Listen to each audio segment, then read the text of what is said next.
Assalamualaikum. Selamat datang di channel Cerita Novika 2. Semoga hari ini teman-teman dalam keadaan sehat walafiat dan senantiasa diberikan kebahagiaan sepanjang hari. Suroyo berdiri di depan gerbang besar PT Nusantara Ekspedisi, menghela napas panjang sebelum melangkah masuk. Ini adalah awal baru baginya. Setelah berbulan-bulan mencari pekerjaan, akhirnya ia mendapatkan kesempatan untuk bekerja sebagai satpam di perusahaan ekspedisi ini. Meski pekerjaannya hanya menjaga gudang, ia bersyukur karena setidaknya sekarang ia memiliki penghasilan tetap.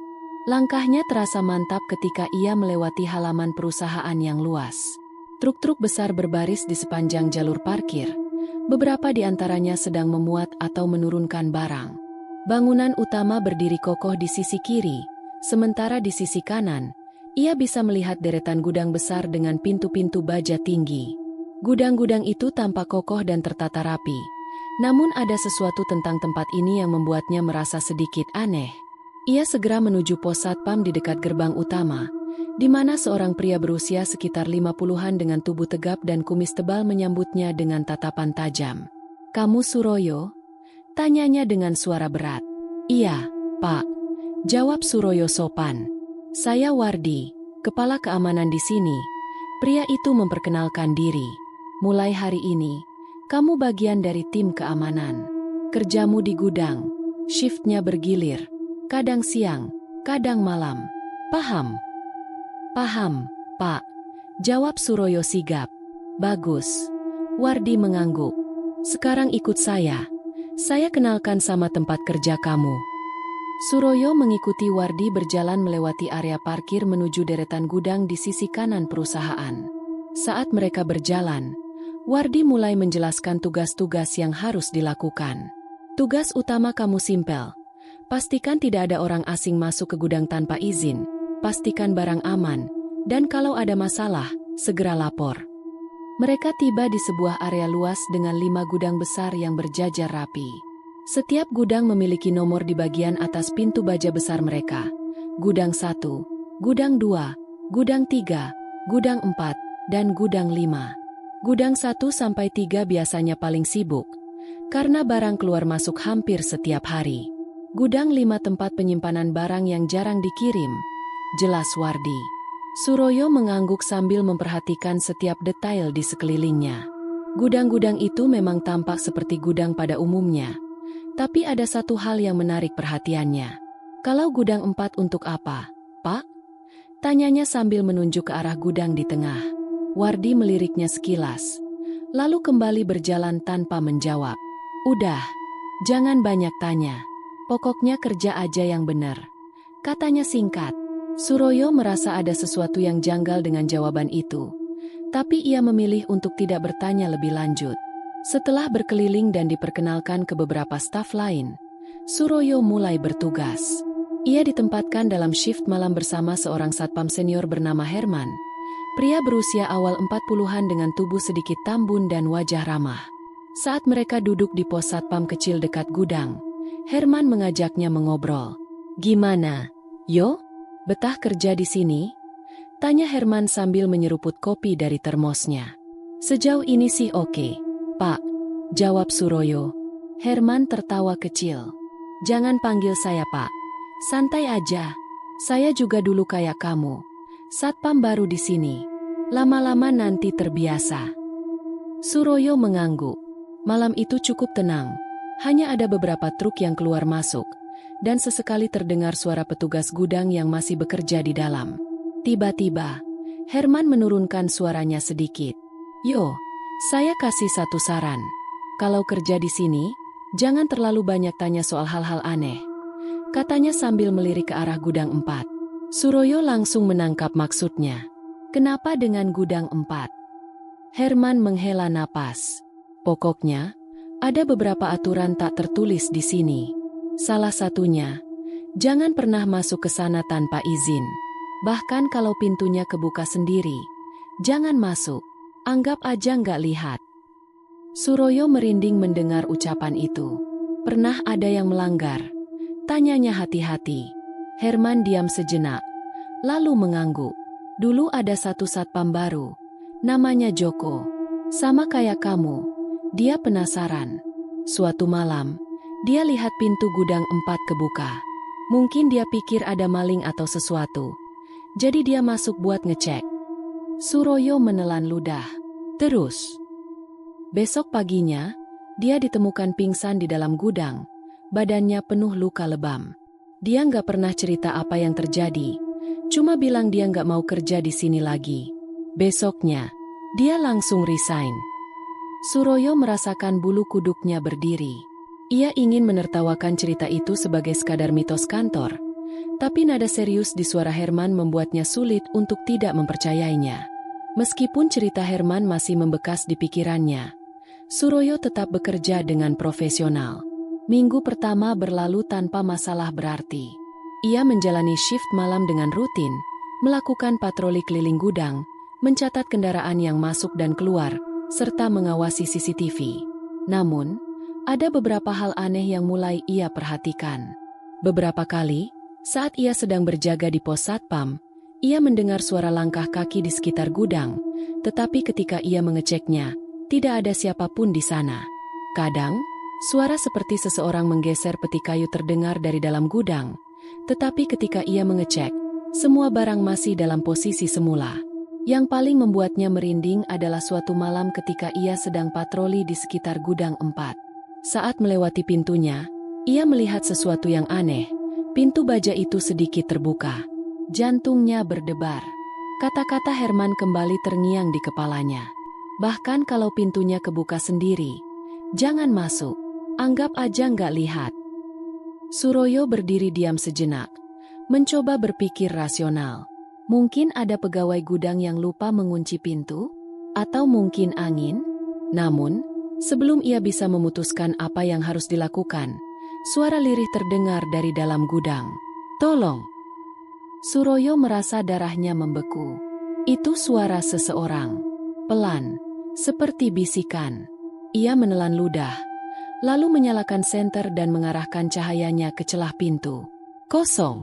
Tidak ada siapa-siapa. Sebuah hawa dingin tiba-tiba menyelimuti tubuhnya, dan bulu kuduknya meremang.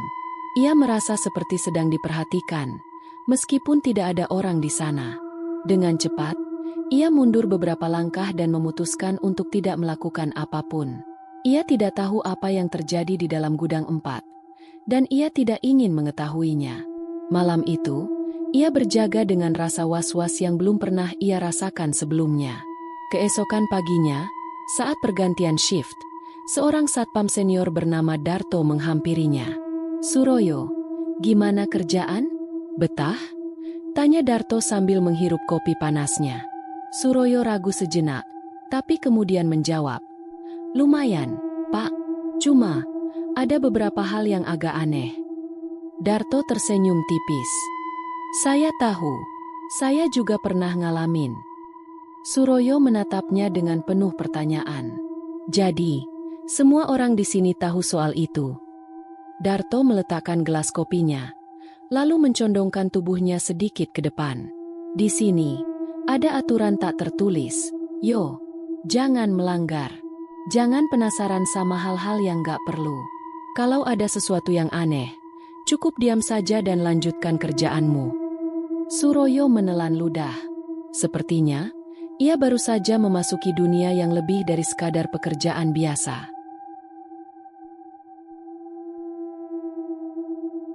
Malam itu, angin berhembus pelan di sekitar area gudang PT Nusantara Ekspedisi. Bulan menggantung rendah di langit. Cahayanya samar-samar menyinari halaman yang sepi. Suroyo duduk di dalam pos satpam kecil, memperhatikan layar monitor CCTV yang menampilkan rekaman dari beberapa sudut gudang. Shift malam ini terasa lebih panjang dari biasanya, dan untuk pertama kalinya sejak ia mulai bekerja, ia benar-benar sendirian. Biasanya, ada Herman atau Darto yang berjaga bersamanya. Namun malam ini, kedua seniornya izin tidak masuk karena urusan keluarga. Suroyo awalnya tidak terlalu memikirkan hal itu. Toh, selama ini gudang cukup tenang, tidak ada pencuri, tidak ada kejadian mencurigakan. Tapi malam ini terasa berbeda. Dari tempatnya duduk, ia bisa merasakan hawa dingin merayapi kulitnya, meskipun AC di dalam pos satpam sudah dimatikan sejak tadi. Ada semacam keheningan yang tidak biasa. Suasana terlalu sunyi, seolah-olah tempat ini sedang menahan napas. Suroyo menggigil kecil, mencoba mengalihkan pikirannya dengan mengamati monitor CCTV. Namun, perasaan tidak nyaman itu semakin kuat, terutama saat matanya tertuju pada rekaman dari kamera di lorong gudang. Lorong itu panjang dan gelap, dengan rak-rak tinggi yang dipenuhi peti kemas dan paket. Tidak ada pergerakan apapun. Tapi entah kenapa, ada sesuatu yang membuat Suroyo tidak bisa melepaskan pandangannya. Ia mengerjap. Tadi, apakah ada sesuatu yang bergerak di ujung lorong? Ia mendekatkan wajahnya ke layar. Tidak ada apa-apa. Mungkin hanya bayangan atau pantulan cahaya dari kamera. Ia menghela napas dan bersandar kembali di kursinya. Namun tiba-tiba, tap tap tap. Suara langkah kaki terdengar dari luar pos satpam. Jantung Suroyo berdegup lebih cepat. Ia menoleh ke jendela, tapi tidak melihat siapapun. Refleks, ia mengambil senter dan keluar dari pos, mengarahkan cahaya ke sekeliling area gudang. Sini. Ia melangkah perlahan ke arah lorong di antara gudang 3 dan gudang 4. Semakin ia mendekat, semakin dingin udara di sekitarnya. Suara langkah kaki tadi sudah tidak terdengar lagi, tapi perasaan aneh masih menyelimutinya. Saat melewati pintu gudang 4, ia merasakan sesuatu. Entah kenapa, bulu kuduknya berdiri tanpa alasan yang jelas. Ia mencoba mengabaikan perasaan itu dan melanjutkan patroli. Ketika ia tiba di lorong utama gudang, ia membeku. Di lantai beton yang berdebu, ada jejak kaki basah. Suroyo menelan ludah. Tidak mungkin. Tidak ada siapapun yang masuk ke sini malam ini. Gudang ini sudah dikunci dan disegel sejak sore tadi. Dengan tangan sedikit gemetar, ia menyorotkan senter ke jejak kaki itu. Jejaknya kecil, seperti milik seorang anak kecil. Tapi dari mana datangnya? Ia mengikuti jejak itu perlahan. Yang anehnya, semakin memudar saat mendekati sudut gudang. Hingga akhirnya jejak itu menghilang begitu saja. Suroyo berdiri diam, mencoba memahami apa yang baru saja ia lihat. Namun sebelum ia bisa berpikir lebih jauh, brak! Sebuah peti kayu jatuh dari rak tinggi, nyaris mengenai kepalanya. Ia melompat mundur, jantungnya berdetak kencang. Nafasnya tersengal saat ia menyorotkan senter kerak tersebut. Tidak ada siapa-siapa. Tidak ada tanda-tanda seseorang baru saja menyentuh peti itu. Ia mencoba mencari alasan logis. Mungkin petinya tidak seimbang dan jatuh sendiri. Tapi tetap saja, kenapa harus jatuh saat ia berdiri di bawahnya? Malam ini benar-benar terasa salah. Setelah beberapa saat menenangkan diri, Suroyo memutuskan untuk kembali ke pos satpam. Ia meneguk air dari botolnya, mencoba menghilangkan kegelisahan yang terus mengganggunya. Namun, saat ia kembali melihat layar CCTV, matanya membelalak. Salah satu kamera di dalam gudang 3 menunjukkan sesuatu yang tidak seharusnya ada. Sebuah peti kayu di sudut gudang bergerak perlahan sendiri. Ia mengucek matanya, berpikir bahwa ia salah lihat. Tapi tidak. Peti itu benar-benar bergeser beberapa sentimeter tanpa ada yang menyentuhnya. Jantungnya mulai berdebar lebih kencang. Ia mencoba berpikir rasional. Mungkin lantai gudang sedikit miring, atau ada tikus besar yang mendorong peti itu. Tapi saat ia memperhatikan lebih lanjut, tiba-tiba peti itu terdorong dengan kasar hingga jatuh terbalik. Suroyo tersentak. Tangannya gemetar saat ia meraih HT dan mencoba memanggil rekan-rekannya. Pak Herman, Pak Darto, ada yang bisa dengar? Tidak ada jawaban. Ia mencoba lagi. Pak Herman, Pak Darto, ini Suroyo. Ada sesuatu yang aneh di gudang 3. Tetap sunyi. Ia menggigit bibirnya. Ini tidak masuk akal. Sistem komunikasi mereka seharusnya berfungsi dengan baik. Apa mungkin ada gangguan sinyal?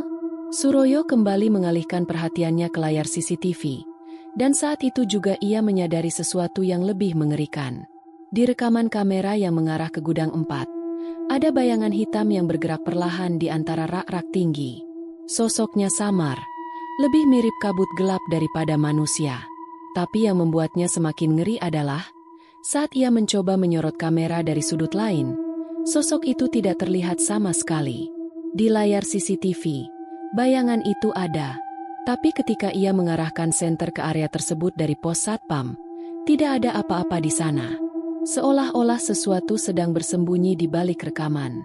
Suroyo merasa udara di dalam pos Satpam semakin dingin. Ia mulai menggosok-gosokkan tangannya, meskipun suhu seharusnya tidak sedingin ini. Tiba-tiba, suara langkah kaki kembali terdengar di luar. Tap, tap, tap. Tapi kali ini, suaranya lebih jelas, lebih dekat. Ia menguatkan diri dan keluar dari pos dengan senter di tangan. Namun, yang ia lihat justru membuatnya semakin merinding. Di lorong antara gudang 3 dan 4, ada bayangan yang berdiri diam. Bayangan itu terlihat seperti sosok manusia, tapi tanpa wajah. Tubuhnya hanya siluet hitam pekat, berdiri kaku di tengah lorong. Suroyo merasa tubuhnya membeku. Ia ingin lari, tapi kakinya terasa berat. Lalu, perlahan, bayangan itu mulai bergerak ke arahnya. Jantungnya hampir melompat keluar dari dadanya. Ia mundur dengan tergesa-gesa, nyaris tersandung saat mencoba kembali ke pos Satpam. Dengan tangan gemetar, ia meraih pintu dan segera menguncinya dari dalam. Ia mengatur napasnya yang tersengal-sengal, mencoba menenangkan diri. Saat ia melihat kembali ke layar CCTV, bayangan itu sudah tidak ada. Namun satu hal yang membuatnya semakin takut, di salah satu layar, rekaman dari kamera gudang 4, sebuah tulisan besar muncul di dinding yang sebelumnya kosong. Tulisan itu seperti dicoret dengan sesuatu yang hitam pekat. Pergi. Suroyo terdiam. Malam ini adalah malam pertamanya berjaga sendirian. Dan ia baru menyadari, ia tidak benar-benar sendirian.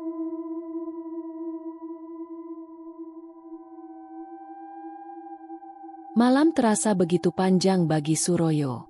Setelah kejadian aneh di gudang 4, ia nyaris tidak bisa memejamkan mata meskipun tubuhnya sudah lelah.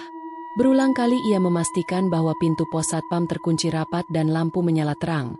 Tapi tetap saja, perasaan tidak nyaman terus menghantuinya. Pikirannya dipenuhi oleh rekaman CCTV yang menunjukkan bayangan hitam serta tulisan mengerikan yang muncul di dinding gudang 4. Ia ingin melupakan semua itu. Tapi otaknya terus memutar kejadian tadi seperti kaset rusak yang tak bisa dihentikan. Ia menghela napas berat. Ini baru minggu pertamanya bekerja, dan ia sudah mengalami hal-hal di luar akal sehat. Ketika fajar mulai menyingsing, ia akhirnya merasa sedikit lega. Cahaya matahari mulai merayap di balik bangunan gudang, perlahan menghapus suasana mencekam malam tadi. Saat pergantian shift tiba, Suroyo langsung bergegas menemui Herman dan Darto. Namun, saat ia menceritakan apa yang ia alami semalam, respon mereka justru tidak seperti yang ia harapkan. Darto hanya tersenyum tipis, lalu menepuk bahu Suroyo. "Sudah mulai terbiasa?" Tanyanya dengan nada ringan, seolah yang dialami Suroyo hanyalah hal biasa. Suroyo mengernyit. "Maksudnya, Pak?" Herman terkekeh. "Kamu bukan orang pertama yang ngalamin itu. Yo, dan pasti bukan yang terakhir. Jadi, semua orang di sini tahu soal ini?" Darto mengangguk pelan. "Tahu, tapi nggak ada yang bisa ngapa-ngapain. Kalau mau lanjut kerja di sini, ya biasakan aja." Jawaban itu membuat Suroyo semakin gelisah. Bagaimana mungkin semua orang di perusahaan ini mengetahui ada sesuatu yang janggal di gudang, tapi tetap bertahan seolah itu adalah hal yang normal? Saat ia hendak bertanya lebih lanjut, Herman beranjak pergi sambil membawa secangkir kopi. "Saran saya, yo jangan terlalu penasaran. Kalau ada yang aneh, pura-pura nggak lihat aja." Jawaban itu membuatnya semakin tidak tenang. Malam berikutnya, Suroyo kembali bertugas dalam shift malam. Ia mencoba meyakinkan dirinya sendiri bahwa kejadian semalam mungkin hanya ilusi atau akibat kelelahan. Namun, saat malam semakin larut, firasat buruk kembali menyergapnya. Ia sedang berpatroli di sekitar gudang ketika tiba-tiba lampu di salah satu lorong gudang 3 mulai berkedip-kedip. Awalnya, ia mengira itu hanya gangguan listrik biasa. Namun, saat ia menoleh ke lorong tersebut, jantungnya langsung berdebar kencang. Di ujung lorong, Di antara bayangan rak-rak tinggi, ia melihat sesuatu. Seorang perempuan berdiri diam. Rambutnya panjang tergerai menutupi sebagian wajahnya. Tubuhnya kurus, mengenakan pakaian lusuh berwarna pucat. Suroyo membeku di tempatnya. Ia mencoba mengarahkan senter ke arah sosok itu, tapi saat cahaya menyentuhnya, perempuan itu menghilang begitu saja. Suroyo mengedipkan mata, berharap ia hanya berhalusinasi. Namun saat ia kembali menyorotkan senter ke arah yang sama, ia melihat sesuatu yang lebih mengerikan. Di lantai yang berdebu, ada jejak kaki basah. Jejak itu mengarah ke tempat perempuan tadi berdiri, lalu berhenti begitu saja, seolah pemiliknya lenyap di udara. Dadanya terasa sesak. Ia ingin berlari, tapi tubuhnya terasa kaku. Ia hanya bisa berdiri diam, berusaha mengatur napasnya yang memburu. Setelah beberapa saat, ia akhirnya berhasil menggerakkan kakinya dan kembali ke pos satpam dengan langkah cepat. Di dalam pos, ia menutup pintu rapat dan menyalakan semua lampu. Ia merasa lebih aman di dalam ruangan kecil itu, tapi pikirannya masih terguncang. Siapa perempuan itu? Apakah itu hanya bayangannya? Atau ada sesuatu yang lebih mengerikan di gudang ini? Ia mencoba mengabaikannya, tapi perasaan takut itu tetap menghantuinya sepanjang malam. Malam berikutnya, gangguan semakin menjadi-jadi. Saat sedang melakukan patroli di sekitar gudang 5, Suroyo mencium bau anyir yang sangat kuat. Bau itu seperti darah yang sudah mengering, menyengat, menusuk hidung, dan membuat perutnya mual. Ia menutup hidungnya dengan lengan baju sambil mencari sumber bau tersebut. Namun, tidak ada tanda-tanda tumpahan cairan atau sesuatu yang bisa menjelaskan aroma mengerikan itu. Ia berkeliling gudang, mencoba mencari petugas yang mungkin tahu penyebabnya. Tapi, tidak ada seorang pun di sana. Saat ia berjongkok untuk memeriksa lantai, tiba-tiba sebuah suara lirih terdengar di telinganya. "Pergi!" Suroyo langsung berdiri tegak. Jantungnya berdegup kencang. Ia menoleh ke sekeliling, tapi tidak ada siapa-siapa. Kemudian, sesuatu menarik perhatiannya. Di salah satu dinding gudang, ada noda gelap yang samar-samar terlihat seperti bercak darah. Noda itu tampak seperti bekas tangan yang membekas di tembok, seolah seseorang pernah menyentuhnya dengan tangan penuh darah. Suroyo mundur beberapa langkah. Napasnya tercekat. Ia ingin lari dari sana, tapi sebelum ia sempat bergerak, lampu gudang tiba-tiba berkedip-kedip dengan cepat. Klik, klik, klik. Lampu menyala dan padam secara acak, menciptakan bayangan bergerak yang semakin membuat suasana mencekam. Dalam kepanikan, ia meraih hati dan mencoba memanggil Herman atau Darto. "Pak Herman, Pak Darto, saya di gudang 5. Ada sesuatu yang aneh di sini." Tidak ada jawaban. Kemudian, dari sudut matanya, ia melihat sesuatu yang membuat tubuhnya nyaris lumpuh karena ketakutan. Di ujung lorong gudang, di bawah lampu yang berkedip-kedip, sosok perempuan berambut panjang itu muncul kembali. Tapi kali ini, wajahnya terlihat jelas. Kulitnya pucat dengan mata kosong yang menatap lurus ke arah Suroyo. Mulutnya menganga, seolah ingin berteriak, tapi tidak ada suara yang keluar.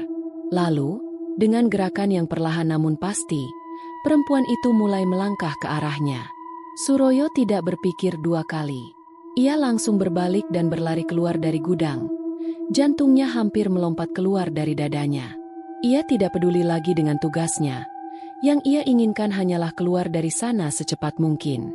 Saat ia tiba di pos satpam, ia mengunci pintu dan menundukkan kepala, mencoba mengatur napasnya yang tersengal-sengal. Tubuhnya gemetar hebat. Ia tidak pernah merasa setakut ini sebelumnya. Ketika Herman datang beberapa jam kemudian, ia langsung menatap Suroyo dengan ekspresi mengetahui. "Kamu lihat dia, kan?" tanya Herman pelan. Suroyo menoleh dengan tatapan syok. "Jadi, itu bukan halusinasi?" Herman menggeleng. "Bukan. Semua orang di sini sudah pernah melihatnya." Suroyo menelan ludah. "Siapa dia?" Herman hanya tersenyum miris. "Itulah yang tidak pernah ada yang tahu. Yo, tapi dia selalu ada di sini, dan dia tidak akan pergi." Suroyo terdiam. Ini bukan lagi hanya sekadar pekerjaan biasa. Ia sadar bahwa ia baru saja masuk ke dalam sebuah misteri yang jauh lebih gelap dari yang ia bayangkan. Setelah kejadian mengerikan beberapa malam terakhir, Suroyo merasa ia tidak bisa terus berpura-pura tidak tahu. Semua rekannya di PT Nusantara Ekspedisi tampaknya sudah menerima keanehan di gudang ini sebagai bagian dari rutinitas kerja. Namun, bagi Suroyo, ini bukan sesuatu yang bisa dianggap biasa. Ia harus mencari tahu apa yang sebenarnya terjadi. Hari itu, sebelum shift malamnya dimulai, ia memutuskan untuk pergi ke warung kopi di dekat perusahaan. Tempat ini sering menjadi tempat nongkrong para supir truk dan warga sekitar. Jika ada yang tahu tentang sejarah gudang ini, mereka pasti orang-orang di sini. Suroyo memesan segelas kopi hitam dan duduk di salah satu bangku kayu panjang. Ia memperhatikan beberapa pria paruh baya yang asyik mengobrol tentang pekerjaan mereka. Setelah menunggu waktu yang tepat, ia akhirnya membuka pembicaraan. "Permisi, Pak. Saya baru kerja di PT Nusantara Ekspedisi. Mau tanya-tanya sedikit soal gudang di sana. Bapak-bapak pernah dengar sesuatu?" Seorang pria tua dengan wajah penuh keriput menoleh padanya. "Gudang itu?" katanya. Suaranya serak. "Apa yang mau kamu tahu?" Suroyo sedikit ragu sebelum akhirnya bertanya, "Apa ada kejadian aneh di sana dulu?" Pria itu menatapnya dengan pandangan tajam sebelum tertawa kecil. "Anak muda, kalau kamu udah mulai tanya-tanya soal gudang itu, artinya kamu udah lihat sesuatu, ya?" Suroyo terdiam.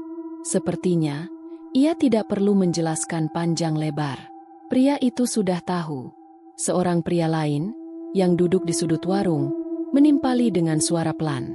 "Dulu gudang itu bukan milik perusahaan ekspedisi. Tempat itu dulunya bekas pabrik." "Pabrik?" Suroyo mengernyit. Pria tua tadi mengangguk. "Ya, sekitar 20 tahun yang lalu, gudang itu dulunya adalah tempat penyimpanan barang pabrik tekstil. Tapi, ada kejadian buruk di sana." Suroyo menahan napas. "Kejadian buruk seperti apa?" Pria tua itu menghela napas panjang sebelum akhirnya menjawab. "Ada seorang karyawan pabrik yang menghilang di dalam gudang. Namanya Sri." Suroyo merasakan hawa dingin merayapi tengkuknya. "Sri?" ulangnya. "Iya," pria itu melanjutkan. "Dia seorang pekerja bagian administrasi. Malam itu, dia lembur sendirian di kantor kecil yang ada di gudang. Besok paginya, dia nggak pernah keluar lagi." Suroyo membeku. "Lalu?" tanyanya. Suaranya nyaris berbisik. Orang-orang mencarinya ke seluruh pabrik. Semua sudut gudang diperiksa. Tapi dia tidak pernah ditemukan. Suroyo menelan ludah. Apa mungkin dia diculik? Pria di sudut warung menggeleng. Kalau diculik, pasti ada jejak. Tapi ini nggak ada sama sekali. Seolah-olah dia lenyap begitu saja. Seorang bapak lainnya yang sejak tadi diam ikut menambahkan. Setelah Sri menghilang, kejadian aneh mulai terjadi. Barang-barang sering berpindah sendiri. Pekerja sering mendengar suara perempuan menangis di malam hari. Sampai akhirnya, pabrik itu tutup. Suroyo merinding. Jadi, ketika tempat itu diubah jadi gudang ekspedisi. Ia menggantung kalimatnya. Pria tua itu mengangguk pelan. "Arwahnya masih di sana." Setelah mendapatkan informasi dari warga sekitar, Suroyo kembali ke perusahaan dengan pikiran penuh pertanyaan. Jika Sri benar-benar hilang di dalam gudang ini, apakah mungkin sosok perempuan yang selama ini mengganggunya adalah arwah Sri? Namun, ada satu hal yang masih mengganjal di pikirannya. Saat pertama kali ia diperkenalkan ke area gudang, Pak Wardi, kepala keamanan, sempat memperingatkannya untuk tidak pernah masuk ke gudang 4. Dan kini, setelah mendengar cerita Sri, ia merasa ada kaitan antara keduanya. Dengan hati-hati, Suroyo mulai mengamati area gudang 4 lebih cermat. Ia memperhatikan bahwa pintu gudang itu selalu dikunci dengan rantai besar dan gembok yang tampak lebih kokoh dibanding gudang lainnya. Bahkan, bagian atas pintu memiliki tanda, "Dilarang masuk tanpa izin," dengan huruf besar berwarna merah. Namun, ada sesuatu yang aneh. Malam itu, saat ia berpatroli di sekitar gudang 4, Ia melihat sesuatu yang membuatnya semakin yakin ada rahasia besar yang tersembunyi di dalamnya. Di salah satu sudut pintu, ada bekas goresan.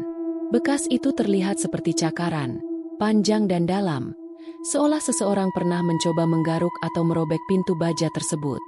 Jantungnya berdegup lebih kencang. Siapa yang bisa membuat goresan seperti itu? Atau, apa yang membuatnya? Ia mencoba mengintip melalui celah kecil di antara pintu dan dinding, tapi ruangan di dalamnya terlalu gelap untuk dilihat. Saat ia hendak mundur, sesuatu membuatnya terdiam. Dari dalam gudang, terdengar suara samar.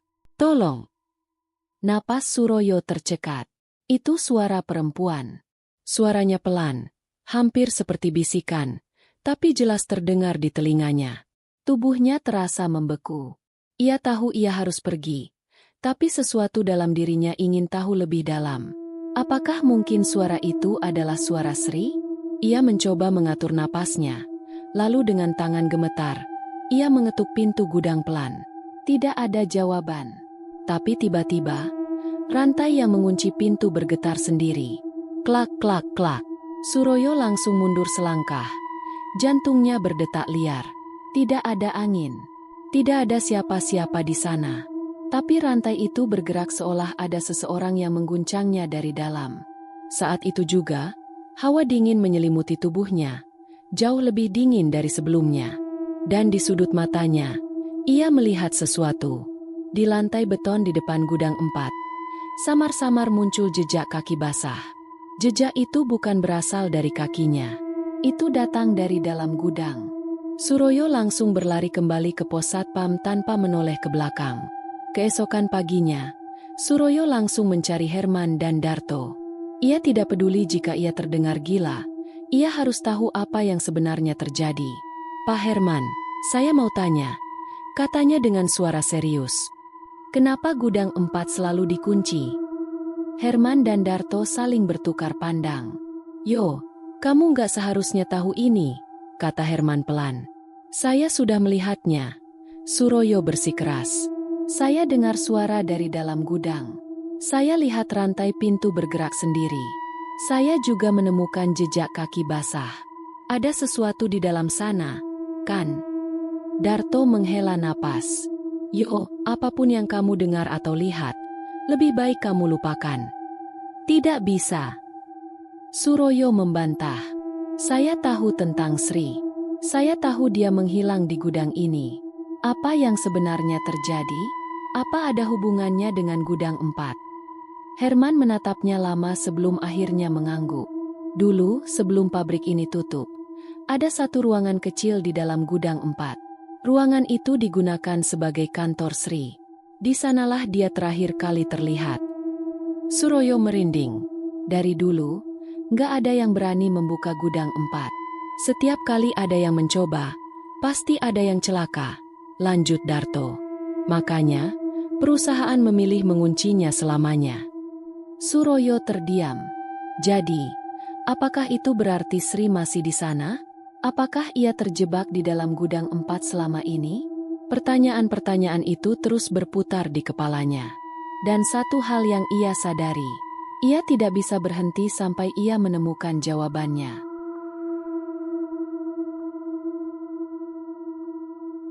Setelah mengetahui kisah tentang Sri dan gudang 4, Suroyo merasa semakin sulit untuk menjalani tugasnya dengan tenang.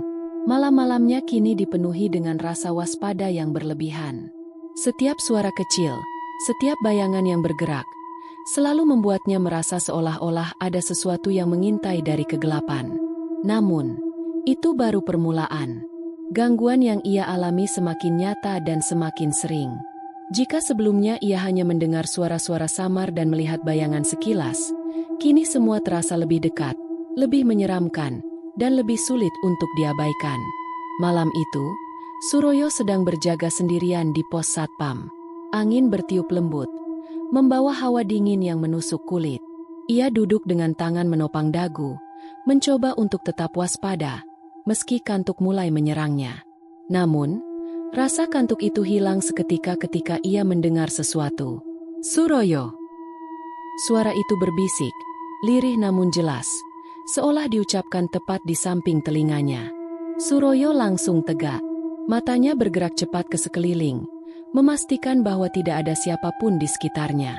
Ia bahkan melongo keluar jendela pos satpam, tapi yang ia lihat hanyalah gelapnya malam dan deretan gudang yang sunyi. Ia menarik napas dalam-dalam.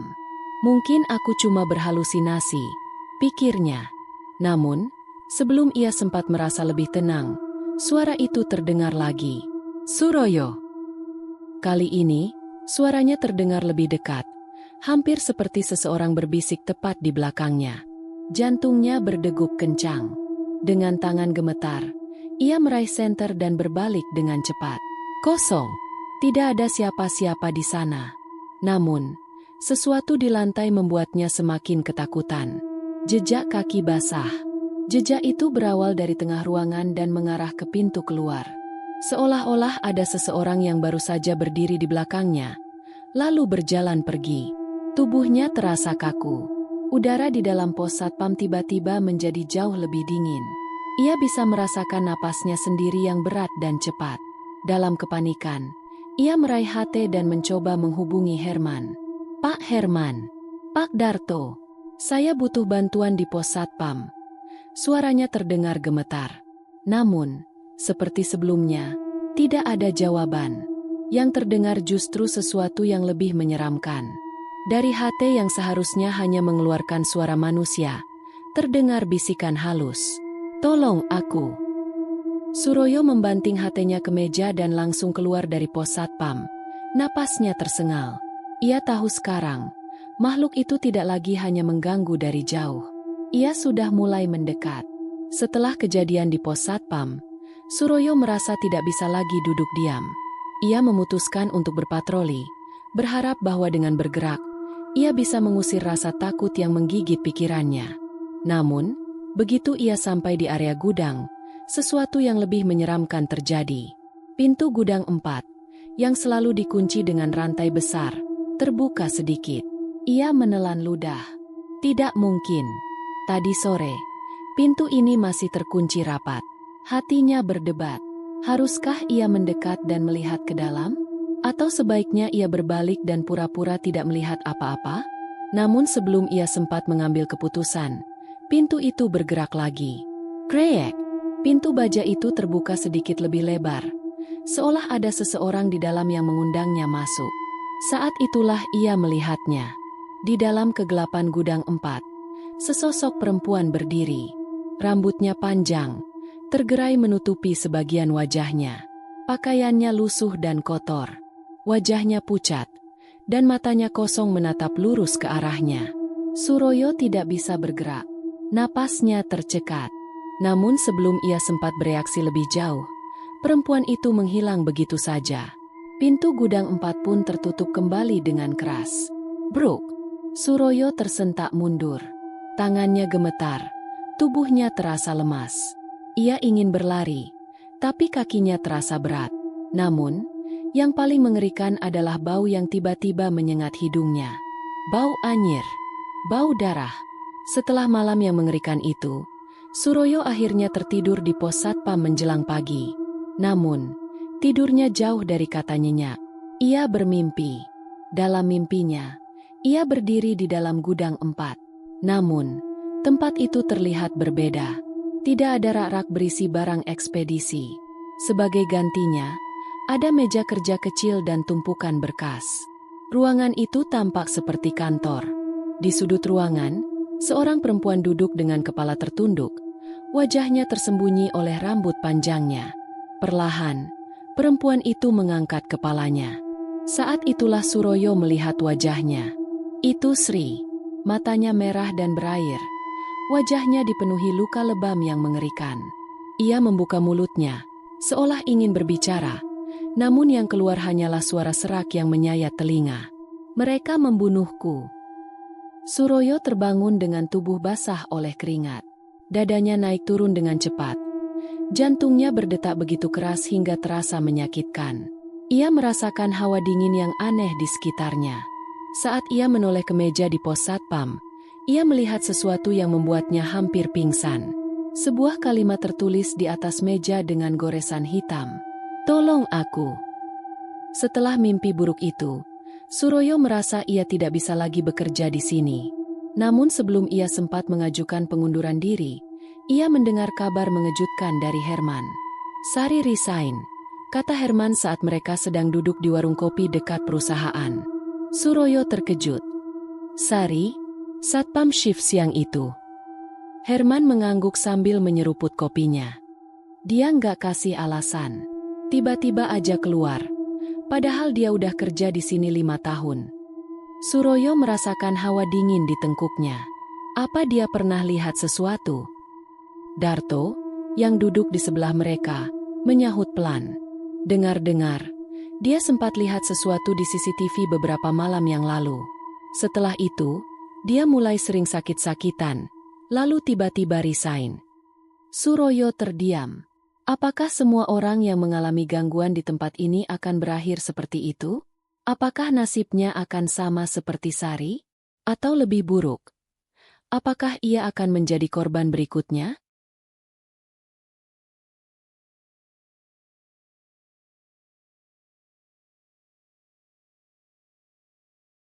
Malam semakin larut.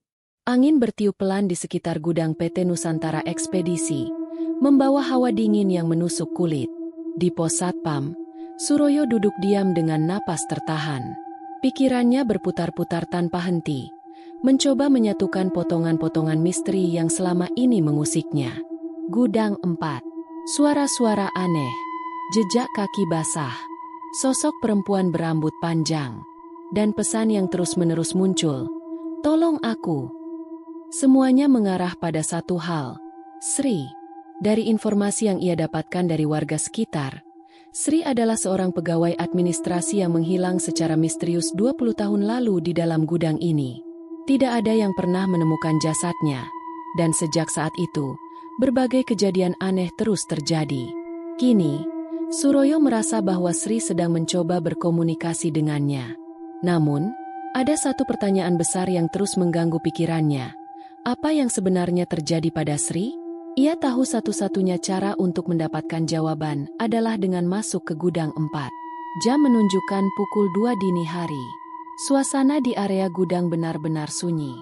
Semua pekerja shift malam sudah selesai beristirahat, dan Suroyo tahu bahwa ini adalah saat yang tepat untuk bertindak. Dengan senter di tangan dan jantung berdebar kencang, ia berjalan menuju gudang 4. Begitu ia berdiri di depan pintu besi besar itu, ia menelan ludah. Beberapa hari yang lalu, pintu ini terbuka sendiri, tapi malam ini tetap terkunci rapat dengan rantai besar. Ia menarik napas dalam-dalam dan meraih kunci cadangan yang ia ambil dari kantor keamanan sebelumnya. Tangannya sedikit gemetar saat ia memasukkan kunci ke dalam gembok besar dan memutarnya. Klik! Gembok terbuka. Ia melepaskan rantai yang melilit pegangan pintu dan mendorongnya perlahan. Krek! Suara derit pintu yang terbuka memecah kesunyian malam. Udara di dalam gudang terasa jauh lebih dingin dibandingkan di luar. Ada bau lembab bercampur sesuatu yang lebih mengganggu. Bau anyir yang menusuk hidung. Suroyo menyalakan senter dan melangkah masuk. Di dalam gudang 4, ia mendapati sesuatu yang berbeda dari gudang lainnya. Tempat ini lebih berantakan. Banyak peti kayu tua yang berdebu. Beberapa bahkan terlihat seperti sudah bertahun-tahun tidak disentuh. Rak-rak besi berkarat berdiri di sudut-sudut ruangan, menyimpan tumpukan berkas yang tampak lapuk dimakan usia. Suroyo melangkah perlahan, menyusuri lorong sempit di antara tumpukan barang. Ia merasakan ada sesuatu yang mengawasinya dari kegelapan, tapi ia berusaha mengabaikannya. Di tengah gudang, ia menemukan sesuatu yang membuatnya terpaku. Sebuah meja tua berdiri di sana, tertutup oleh lapisan debu yang tebal. Di atasnya, terdapat benda-benda yang tampak tidak tersentuh selama bertahun-tahun. Sebuah bolpoin yang sudah mengering, tumpukan kertas yang sebagian besar sudah menguning, dan sebuah tas tangan kecil. Jantung Suroyo berdetak lebih cepat. Dengan hati-hati, ia meraih tas itu dan membukanya. Di dalamnya, ia menemukan kartu identitas lama. Nama yang tertera di sana membuatnya semakin yakin. Sri Lestari. Tas ini milik Sri. Tapi bagaimana bisa barang-barangnya masih ada di sini setelah 20 tahun? Jari-jarinya gemetar saat ia mengambil benda lain dari dalam tas, sebuah buku catatan kecil. Ketika ia membuka halaman pertamanya, matanya membelalak. Ada tulisan tangan yang tercetak jelas. Mereka mengancamku. Aku tidak bisa pergi. Aku takut. Suroyo menelan ludah. Ia membalik beberapa halaman, tetapi sebagian besar tulisannya sudah pudar.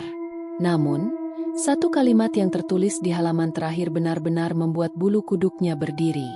Aku dengar seseorang datang. Aku harus sembunyi. Tangan Suroyo semakin berkeringat. Kalimat itu ditulis seolah-olah Sri tahu ada bahaya yang mengintainya malam itu. Dan setelah itu, ia menghilang. Tiba-tiba, udara di dalam gudang berubah. Suroyo merasakan hawa dingin yang semakin menusuk tulangnya. Cahaya senter di tangannya mulai berkedip-kedip, membuat bayangan di sekelilingnya bergerak liar. Ia mulai mendengar sesuatu. Tolong! Suaranya lemah, berbisik, hampir seperti angin yang lewat. Namun, suara itu semakin dekat. Tolong aku!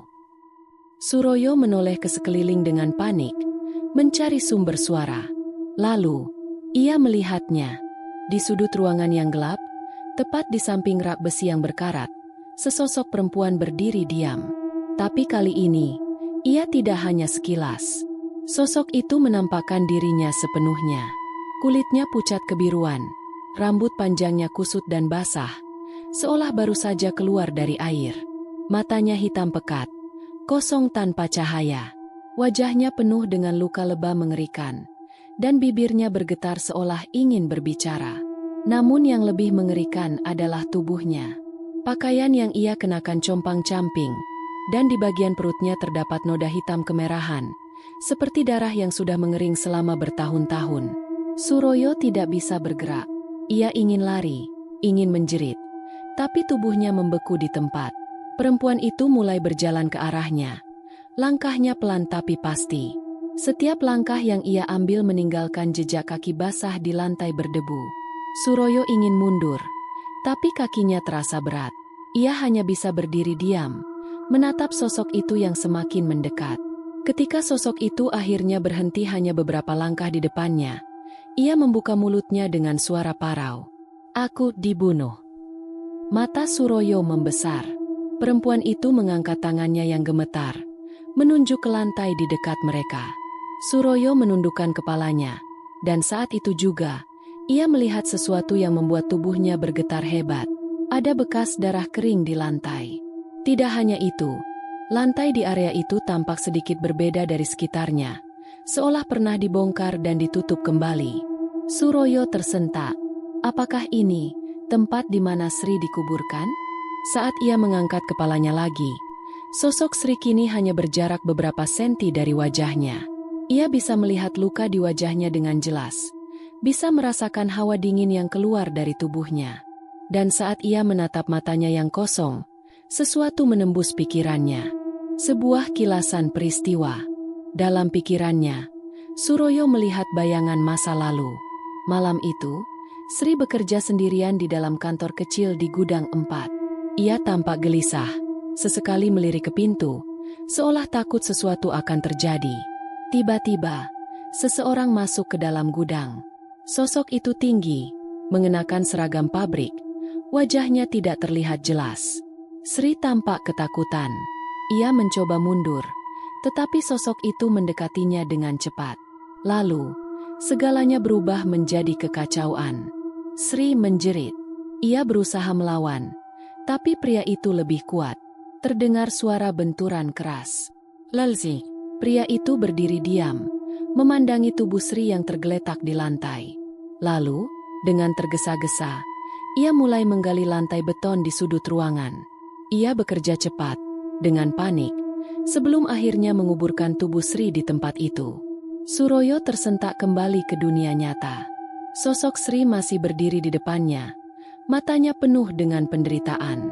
Kini, ia tahu kebenarannya. Sri tidak sekadar menghilang, ia dibunuh. Dan selama ini, arwahnya terjebak di gudang ini, mencari seseorang yang bisa membantunya mengungkap kebenaran. Suroyo menarik napas panjang. Ia tidak bisa membiarkan Sri terus tersiksa. Ia harus melakukan sesuatu. Suroyo duduk di warung kopi tempat ia sebelumnya berbicara dengan warga sekitar. Tangannya menggenggam gelas kopi yang sudah dingin, sementara pikirannya melayang ke kejadian mengerikan yang dialaminya semalam. Sri dibunuh, bukan menghilang, bukan melarikan diri, tapi nyawanya direnggut dengan kejam di dalam gudang 4. Arwahnya tetap tinggal di sana, menunggu seseorang yang bisa memahami penderitaannya. Dan kini, Suroyo merasa bahwa dialah orang yang harus melakukan sesuatu. Namun, apa yang bisa ia lakukan? Warga setempat telah lama tahu bahwa gudang itu angker, tapi tidak ada yang berani berbuat apa-apa. Mereka memilih membiarkannya, menganggapnya sebagai bagian dari misteri yang tak perlu diganggu. Namun, seorang lelaki tua yang duduk di sudut warung, yang sebelumnya hanya mendengarkan pembicaraan mereka, tiba-tiba bersuara. "Kamu ingin membebaskannya?" Suroyo menoleh. "Maksud Bapak?" Pria tua itu menyesap kopinya perlahan, lalu meletakkannya kembali ke atas meja. Arwah yang tersesat hanya akan tenang jika ia mendapatkan apa yang seharusnya menjadi haknya. Suroyo menelan ludah. Keadilan. Pria itu mengangguk. Atau setidaknya ketenangan. Suroyo menghela napas panjang. Jika benar Sri dibunuh dan dikubur di dalam gudang 4, maka ada satu hal yang harus ia lakukan, menemukan jasadnya. Malam itu, Suroyo membawa skop kecil yang ia pinjam dari gudang alat. Gudang 4 kini tampak lebih suram dari sebelumnya. Sejak ia menemukan barang-barang milik Sri, hawa di sekitar tempat itu terasa semakin berat. Seolah ada sesuatu yang menunggu kehadirannya. Ia membuka pintu perlahan dan melangkah masuk. Lampu di dalam gudang berkedip-kedip. Bau anyir yang kemarin sempat tercium kini semakin pekat, menusuk hidung. Dengan tangan berkeringat, ia berjalan menuju sudut ruangan tempat ia melihat bekas tanah yang pernah digali dalam visinya. Tanpa membuang waktu, ia mulai menggali. Sekop kecil itu menembus lantai yang tampaknya lebih lunak dibanding bagian lain gudang. Suroyo menggali lebih dalam. Butiran debu dan tanah berjatuhan ke lantai di sekitarnya. Jantungnya berdegup semakin cepat. Lalu, sekopnya mengenai sesuatu yang keras. Ia berhenti sejenak. Dengan hati-hati, ia merogoh tanah dengan tangannya sendiri, meraba sesuatu yang dingin dan kasar. Lalu, saat ia menariknya keluar, cahaya senter yang ia bawa menyoroti sesuatu yang membuat tubuhnya membeku. Tulang belulang. Suroyo mundur dengan napas tersengal. Ia menatap tulang yang masih tertutup sisa-sisa pakaian yang sudah lapuk. Ini bukan tulang hewan. Ini jelas tulang manusia. Jas Sri. Namun sebelum ia bisa berpikir lebih jauh, angin dingin tiba-tiba bertiup kencang dari dalam gudang. Lampu di langit-langit berkedip lebih cepat, lalu padam sepenuhnya. Suroyo hanya bisa melihat menggunakan cahaya senternya yang mulai redup. Lalu, dari sudut pandangnya, ia melihat sesuatu yang membuat tubuhnya nyaris lumpuh karena ketakutan. Di ujung ruangan, sosok perempuan itu berdiri lagi. Namun kali ini, ia terlihat jauh lebih mengerikan. Tubuhnya tampak lebih jelas. Luka-luka di wajahnya semakin nyata. Matanya yang hitam pekat kini meneteskan darah. Mulutnya terbuka lebar, mengeluarkan suara erangan yang menyayat telinga. Lalu, ia mulai melangkah mendekat. Setiap jejak yang ia tinggalkan di lantai meninggalkan bekas air hitam pekat. Suroyo ingin lari, ingin menjerit, tapi tubuhnya terasa terkunci di tempat. Perempuan itu terus mendekat, hingga akhirnya berdiri hanya beberapa langkah darinya. Lalu, dengan suara parau yang menyeramkan, ia berbisik, "Temukan dia." Suroyo merasa kepalanya berdenyut hebat. Ia terjatuh ke lantai, napasnya tersengal. Saat ia mengangkat wajahnya lagi, sosok perempuan itu sudah tidak ada. Namun, di sekelilingnya, suara-suara mulai terdengar. Jeritan, isak tangis. Suara Sri saat malam terakhirnya. "Aku tidak ingin mati. Tolong aku." Suroyo menutup telinganya, mencoba mengusir suara-suara itu. Ia sadar bahwa Sri sedang menunjukkan apa yang terjadi padanya. Dengan sisa tenaga yang ia miliki, Ia berdiri dan meraih hatenya. "Pak Wardi, saya menemukan sesuatu di gudang 4. Tolong segera ke sini." Tak lama kemudian, beberapa rekan kerja dan pihak kepolisian datang. Saat mereka menggali lebih dalam, ditemukan lebih banyak bagian dari jasad Sri, lengkap dengan pakaian yang ia kenakan saat terakhir kali bekerja. Pihak kepolisian langsung melakukan penyelidikan. Dengan bukti ini, kasus Sri yang selama 20 tahun terkubur akhirnya terbuka kembali. Hasil penyelidikan lebih lanjut menemukan bahwa Sri memang dibunuh oleh seseorang yang bekerja di pabrik lama. Pelaku, yang ternyata seorang mantan pegawai bagian keamanan pabrik, telah lama meninggal beberapa tahun lalu karena kecelakaan. Kematian Sri akhirnya terungkap. Jasadnya dikuburkan secara layak oleh keluarganya yang selama ini tidak pernah mendapatkan kepastian. Dan setelah malam itu, gudang 4 terasa lebih tenang. Tidak ada lagi suara-suara aneh. Tidak ada lagi langkah kaki basah. Tidak ada lagi sosok perempuan yang muncul di ujung lorong. Beberapa hari setelah kejadian itu, Suroyo kembali duduk di pos satpam, memandangi langit malam yang terasa lebih tenang dari biasanya. Ia menghela napas panjang. Semua sudah berakhir. Atau setidaknya, ia ingin percaya bahwa semuanya sudah selesai. Namun, di dalam hatinya, ia masih memiliki pertanyaan yang belum terjawab. Apakah benar semuanya sudah berakhir? Ataukah arwah Sri masih ada di sini? Diam-diam mengawasinya? Ia mendapat tawaran dari Pak Wardi untuk tetap bekerja di sini, karena ia telah melakukan hal yang besar bagi perusahaan. Namun, pertanyaannya sekarang adalah, haruskah ia tetap bekerja di tempat ini? Atau sebaiknya ia pergi, sebelum sesuatu yang lain mulai mengganggunya? Suroyo menatap gudang-gudang besar di depannya, lalu menghela napas panjang. Keputusan ada di tangannya. Namun, sebelum ia bisa memutuskannya, angin malam bertiup pelan. Dan dalam sekejap, ia bisa merasakan sesuatu. Sebuah bisikan yang sangat pelan, hampir tidak terdengar. "Terima kasih." Suroyo tersenyum kecil. Setidaknya, kini Sri sudah tenang. Tapi apakah ini benar-benar akhir dari semuanya? Ia tidak yakin. Tamat atau mungkin belum?